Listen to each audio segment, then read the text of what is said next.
Hi students, நம்ம இன்னைக்கு JEE Main 2022ல கேட்டிருந்த ஒரு क्वेश्चन பார்க்க போறோம். என்ன கொடுத்திருக்காங்க அப்படினா the domain of the function f of x equal to cos inverse of x squared minus 4x plus 2 divided by x squared plus 3 is அப்படினு கொடுத்திருக்காங்க. நாலு ஆப்ஷன் கொடுத்திருக்காங்க. அதே தான் தமிழ்ல வந்து f of x equal to cos inverse of x squared minus 4x plus 2 whole divided by x squared plus 3 என்ற சார்பின் சார்பகம் அப்படின்னு கொடுத்து நாலு ஆப்ஷன் கொடுத்துருக்காங்க. இந்த கொஸ்டின் வந்து பார்த்தீங்கன்னா 12th ஸ்டாண்டர்டில் வந்து நேர்மாறு முக்கோணவியல் சார்புகள் அந்த சாப்டரில் வருது. அதே இங்கிலீஷில் வந்து பார்த்தீங்கன்னா இன்வெர்ஸ் ட்ரிகனாமெட்ரிக் ஃபங்க்ஷன்ஸ். அதில் என்ன கான்செப்ட் நம்ம இங்கே யூஸ் பண்ண போகிறோம் அப்படின்னா நேர்மாறு முக்கோணவியல் சார்புகளின் சார்பகங்கள் அப்படின்ற கான்செப்டை யூஸ் பண்ணி தான் இந்த சம்மை சால்வ் பண்ண போகிறோம். அந்த கான்செப்டை யூஸ் பண்ணுறதுக்கு முன்னாடி ஒரு சில கான்செப்ட் நம்ம ஏற்கனவே படிச்சிருக்கோம். அதை வந்து ஜஸ்ட் இங்கே ரீகால் பண்ண போகிறோம். ஃபஸ்ட்டு வந்து பார்த்திங்கன்னா 9th ஸ்டாண்டர்டில் ட்ரிக்னாமெட்ரி சாப்டர், அதே முக்கோணவியல் அந்த சாப்டரில் வந்து முக்கோணவியல் அறிமுகம் அப்படின்ற மாதிரி கான்செப்ட். நெக்ஸ்ட்டு வந்து 11th ஸ்டாண்டர்டில் பேசிக் அல்ஜிப்ரா அடிப்படை இயற்கணிதம் அந்த சாப்டரில் விகிதமுறு அசமன்பாடுகள் அதை பற்றி படிச்சிருக்கோம். அந்த விகிதமுறு அசமன்பாடுகளின் தீர்வுகள் எப்படி கண்டுபிடிக்கிறது அதை இங்கே யூஸ் பண்ண போகிறோம். அதுக்கடுத்து வந்து பார்த்திங்கன்னா 11th ஸ்டாண்டர்டில் நேர்மாறு முக்கோணவியல் சார்புகள் அந்த கான்செப்ட் யூஸ் பண்ணுவான். நெக்ஸ்ட் 12th ஸ்டாண்டர்டில் வந்து நேர்மாறு முக்கோணவியல் சார்புகளின் சார்பகங்கள் இந்த கான்செப்டை யூஸ் பண்ணி தான் இந்த சம்மை சால்வ் பண்ண போகிறோம். ஓகேங்களா? சரி, இதில் வந்து முக்கோணவியல் சார்புகள், இது வந்து நேர்மாறு முக்கோணவியல் சார்புகள். இதில் வந்து பார்த்திங்கன்னா இந்த நேர்மாறு முக்கோணவியல் சார்புகளில் வந்து இந்த சார்பகத்தை தான் யூஸ் பண்ண போகிறோம். இங்கே வந்து பார்த்திங்கன்னா இந்த சைன் இன்வெர்ஸ் ஆஃப் எக்ஸ் அதோடைய சார்பகம் வந்து மூடிய இடைவெளி -1 to +1. Next cos inverse of x அதோடைய சார்பகம் வந்து மூடிய இடைவெளி -1 to +1. அடுத்து tan இன்வெர்ஸ் ஆஃப் எக்ஸோட சார்பகம் என்ன அப்படின்னா திறந்த இடைவெளி -∞ to +∞. இதில் வந்து இப்போதைக்கு காஸ் இன்வெர்ஸ் ஆஃப் எக்ஸ் அதோடைய சார்பகம் -1, +1 க்ளோஸ்டு இன்டர்வல். இந்த கான்செப்டை தான் நம்ம இங்கே யூஸ் பண்ண போகிறோம். ஓகேங்களா? சரி, ஓகே. இப்போ கொஸ்டினுக்கு வருவோம். இப்போ கொடுத்துருக்கிறது என்ன கொடுத்துருக்காங்கன்னா f of x equal to cos inverse of x squared minus 4x plus 2 whole divided by x squared plus 3 அப்படின்றது கொடுத்துருக்காங்க. இப்போ தான் நம்ம பார்த்துருந்தோம் என்ன அப்படின்னா cos inverse of x இதோடைய டொமைன் அதாவது சார்பகம் என்ன அப்படின்னா -1 less than or equal to x less than or equal to 1. அப்போ cos inverse of x define பண்ணுறோம் அப்படின்னா இந்த எக்ஸோட மதிப்பு எந்த இடைவெளிக்குள்ளே இருக்கணும் அப்படின்னா -1க்கும் +1க்கு நடுவில் இருக்கும். இங்கே எக்ஸுக்கு பதிலாக இங்கே என்ன இருக்குது அப்படின்னா x squared -4x + 2 whole divide by x squared + 3. அப்போ அதோட மதிப்பு எதுக்குள்ளே இருக்கணும்? வெரி குட், -1க்கும் +1க்கு நடுவில் இருக்கும். அப்போ எப்படி எழுதிக்கலாம்? -1 less than or equal to x square -4x + 2 whole divided by x squared plus 3 less than or equal to 1. இதை வந்து நம்ம சால்வ் பண்ணணும். 11th ஸ்டாண்டர்டில் படிச்சிருக்கோம் பேசிக் அல்ஜிப்ரா அடிப்படை இயற்கணிதத்தில். அப்போ இதை ரெண்டு தான் இதையும் எடுத்துக்கிறோம்.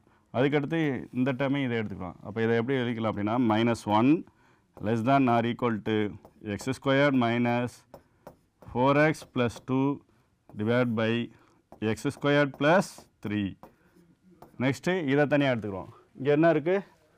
x square -4x + 2 whole divide by x square + 3 less than or equal to 1. First இந்த பார்ட்டை சால்வ் பண்ணிக்கிறோம். அதுக்கடுத்து இந்த பார்ட்டை சால்வ் பண்ணிக்கிறோம். ஓகேங்களா? சரி, அப்போ -1 less than or equal to x square -4x + 2 divided by x squared plus 3. இப்போ இதை பாருங்களேன், இங்கே வந்து டினாமினேட்டர் வந்து எப்பயுமே என்னவாகாது? 0 ஆகாது. ஏன் அப்படின்னா x squared plus 3 அப்படின்றது இருக்குது. இது எப்போ 0 ஆகும் அப்படின்றத பார்க்குறோம். எப்போ 0 ஆகும் அப்படின்னா x ஸ்கொயர்டுக்கு பதிலாக -3 இருக்கணும். அப்போ எக்ஸுக்கு என்ன இருக்கணும் அப்படின்னா ±i√3 இருந்தால் தான் இது 0 ஆகும். இது நம்ம வந்து ரியல் நம்பரில் தான் பார்த்துட்ருக்கோம். அப்போ இங்கே x² + 3யோட மதிப்பு என்னவாகாது? 0 ஆகாது. அப்போ ரெண்டு சைடு எதால் பிரிக்கிறோம் அப்படின்னா x squared plus 3 ஆல் பெருக்கிடுறோம். அப்போ என்ன வந்துடும் -1 into x squared plus 3 less than or equal to இங்கே x squared plus 3 ஆல் பெருக்கும்போது என்ன வரும் x squared plus 3 into x squared minus 4x plus 2 divided by x squared plus 3 இந்த x squared plus 3யும் இந்த x squared plus 3யும் கேன்சல் ஆகிடும். ஏன்னா cancel பண்ணும்போது இதோட மதிப்பு என்ன இல்லை அப்படின்ற உறுதிப்படுத்திக்கணும்னா 0 இல்லை அப்படின்றது மாதிரி உறுதிப்படுத்திக்கணும். நம்ம x squared plus 3யோட மதிப்பு ரியல் நம்பரில் 0 ஆகாது அப்படின்ற மாதிரி பார்த்துட்டோம். சரி, அப்போ இதை என்ன செய்யலாம் -1ஆல் பெருக்கினா என்ன கிடைக்கும் -x square -1 into +3 என்ன கிடைக்கும் -3 இந்த லெஸ் தான் ஆர் ஈக்குவல் டு அப்படியே வந்துடும்.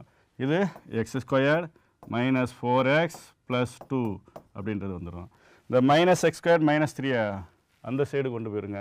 இப்போ என்ன கிடைக்கும் இங்கே 0 ஆயிரும் லெஸ் தான் ஆர் ஈக்குவல் டு இங்கே -x squared இருந்து +x squared ஆயிரும் -3 +3 ஆயிரும். ஓகேங்களா? சரி, இப்போ அடுத்து இங்கே என்ன இருக்குது +x squared -4x plus 2 இப்போ என்ன வரும் 0 less than or equal to இங்கே x squared plus x squared 2x squared வந்துடும்.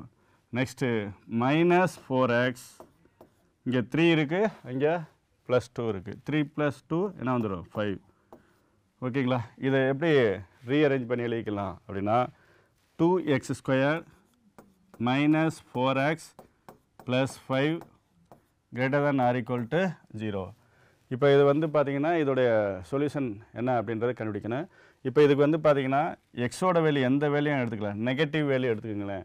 நெகட்டிவ் வேல்யூ எடுத்துக்கிற போது உங்களுக்கு வந்து இங்கே ஸ்கொயர் பண்ணும்போது ஆட்டோமேட்டிக்காக என்ன வந்துடும் பாசிட்டிவ் வந்துடும். இங்கே எக்ஸுக்கு நெகட்டிவ் கொடுக்கும்போது மைனஸ் இன்ட்டு மைனஸ் ப்ளஸ்ஸாக வந்துடும். அப்போ டோட்டல் வேல்யூ எல்லாமே என்ன வந்துடும் பாசிட்டிவ் வந்துடும். நெக்ஸ்ட் எக்ஸுக்கு 0 கொடுக்கும்போது என்ன வந்துடும் அப்படின்னா 5 மட்டும் கிடைக்கும், அதுவும் 0 விட அதிகம் தான். நெக்ஸ்ட்டு வந்து பாசிட்டிவ் வேல்யூ கொடுப்போம். எக்ஸுக்கு எந்த ஒரு வேல்யூ பாசிட்டிவ் வேல்யூ கொடுத்தா ஆட்டோமேட்டிக் இது என்ன கிடைக்கும் அப்படின்னா பாசிட்டிவ் தான் கிடைக்கும். ஸோ அப்போ இதுக்கு என்ன சொல்யூஷன் வரும் அப்படின்னா x belongs to R. அப்போ என்ன அப்படின்னா ரியல் நம்பரில் எந்த ஒரு நம்பர் எடுத்து சப்ஸ்டியூட் பண்ணும்போது இந்த கண்டிஷனை நம்மளுக்கு சாட்டிஸ்ஃபை பண்ணும். ஓகே, இப்போ ரெண்டாவது பார்ட்டை எடுத்து சால்வ் பண்ணுவோம். ரெண்டாவது பார்ட் என்ன இருந்துச்சு x squared -4x plus 2 whole divided by x squared plus 3 less than or equal to 1. இப்போ ரெண்டு சைடும் x squared plus 3 all multiply பண்ணிக்கிறோம். ஏன் அப்படின்னா இந்த x squared plus 3ன்றது 0 ஆகாது. அப்போ ரெண்டு side x squared plus 3 all பெருக்கும்போது இங்கே x squared plus 3 கேன்சல் ஆயிரும். அப்போ இங்கே என்ன மட்டும் வரும் x squared -4x plus 2 less than or equal to x squared plus 3. ஓகேங்களா? சரி, இந்த x squared plus 3 இந்த சைடு கொண்டு வாங்க. அப்போ என்ன கிடைக்கும் x squared -4x plus 2 இந்த ப்ளஸ் எக்ஸ் ஸ்கொயர்டு இங்கிட்ட லெஃப்ட் சைடு வரும்போது என்ன ஆயிரும் -x squared ஆயிரும். இங்கே +3 -3 ஆயிரும் லெஸ் தான் ஆர் ஈக்குவல் டு 0. இந்த +x squared -x squared cancel ஆயிரும். நெக்ஸ்ட்டு இந்த -4x அப்படியே வந்துடும். நெக்ஸ்ட்டு 2 -3 இருக்குது. 2 -3 என்ன வரும் -1 லெஸ் தான் ஆர் ஈக்குவல் டு 0. ஓகே, இப்போ நம்மளுக்கு என்ன கிடச்சிருந்துச்சு -4x -1 லெஸ் தான் ஆர் ஈக்குவல் டு 0. இங்கே லெஃப்ட் சைடு வந்து பார்த்தீங்கன்னா மைனஸ் சைன் இருக்குது. அப்போ ரெண்டு சைடு எதால் பிரிக்கிறோம் அப்படின்னா மைனஸால் பிரிக்கணும்னா ப்ளஸ் ஆயிரும். ஸோ அப்போ இது என்ன வந்துடும் +4x +1 அப்படின்றது வந்துடும். மைனஸால் பெருக்கும்போது லெஸ் தான் ஆர் ஈக்குவல் டு சிம்பிள் எப்படி மாறிடும் கிரேட்டர் தன் ஆர் ஈக்குவல் டுவாக மாறிடும். அப்போ இங்கே greater than or equal to 0 ஆயிரும். அப்போ 4x இந்த +1 அந்த ரைட் சைடு போகும்போது என்ன ஆயிரும் -1 மாறிடும். அப்போ greater than or equal to -1. அப்போ x is greater than or equal to -1/4. ஏன்னா இங்கே பெருக்கல்ல இருக்குது. அப்போ அங்கிட்டு வரும்போது என்ன வந்துடும் வகுத்தல்ல வந்துடும். அப்போ x is greater than or equal to -1/4 அப்படின்னா x belongs to closed interval -1/4, infinity. Second பார்ட்டை சால்வ் பண்ணும்போது இந்த வேல்யூ கிடச்சிருக்கு. ஃபஸ்ட்டு பார்ட்டுக்கு நம்மளுக்கு என்ன கிடச்சிருந்துச்சு அப்படின்னா x belongs to R. Next x belongs to closed interval -1/4, infinity. இப்போ இது ரெண்டுக்கும் என்ன செய்யணும் அப்படின்னா இன்டர்செக்ஷன் எடுக்கணும், காமன், அதாவது பொதுவான தீர்வு கண்டுபிடிக்கணும். ஏன்னா ரெண்டையும் சாட்டிஸ்ஃபை பண்ணக்கூடியது. அப்போ இதில் வந்து பார்த்தீங்கன்னா x belongs to R அப்படின்னா ரியல் நம்பர், அதை நம்ம ரியல் லைனில் இப்படி டினோட் பண்ணிக்கலாம் -infinity to +infinity. நெக்ஸ்ட்டு வந்து பார்த்தீங்கன்னா closed interval -1/4 to open interval infinity. அப்போ இங்கே என்ன வரும், இங்கே -1/4 எடுத்துக்கிறோம், இது க்ளோஸ்டு இன்டர்வல். அப்போ இங்கேருந்து இன்ஃபினிட்டி வரைக்கும்.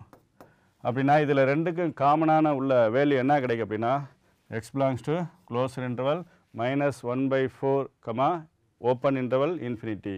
அது செமி க்ளோஸ்டு செமி ஓப்பன். சரி, அப்போ நமக்கு ஆன்சர் என்ன கிடைக்குது, x belongs to closed interval -1/4 infinity open interval. ஓகேவா? சரி, இப்போ இந்த ஆப்ஷன் எங்கே இருக்குது அப்படின்றது பார்ப்போம். ஃபஸ்ட் ஆப்ஷனை பாருங்களேன், -∞, 1/4 மூடிய இடைவெளி. ஸோ ஃபஸ்ட் ஆப்ஷன் ரைட் இல்லை. அடுத்து செகண்ட் ஆப்ஷன் பாருங்களேன், மூடிய இடைவெளி -1/4, இன்ஃபினிட்டி திறந்த இடைவெளி. ஸோ அதான் இருக்குது. ஸோ இப்போ பீன்றது தான் நம்மளுக்கு கரெக்டான ஆன்சர். சி, டி இதெல்லாம் தவறான ஆப்ஷன்ஸ். ஓகே, அப்போ நம்மளுக்கு இப்போ என்ன ஆன்சர் கிடச்சிருந்துச்சு அப்படின்னா semi closed -1/4, infinity semi open, மூடிய இடைவெளி -1/4, இன்ஃபினிட்டி திறந்த இடைவெளி. இதான் ஆன்சர் கிடச்சிருக்கு. ஓகேங்களா? ஓகே ஸ்டூடெண்ட்ஸ், இதே மாதிரி இன்னொரு ஜேஇ மெயின் கொஸ்டினில் மீண்டும் சந்திப்போம். நன்றி, வணக்கம்.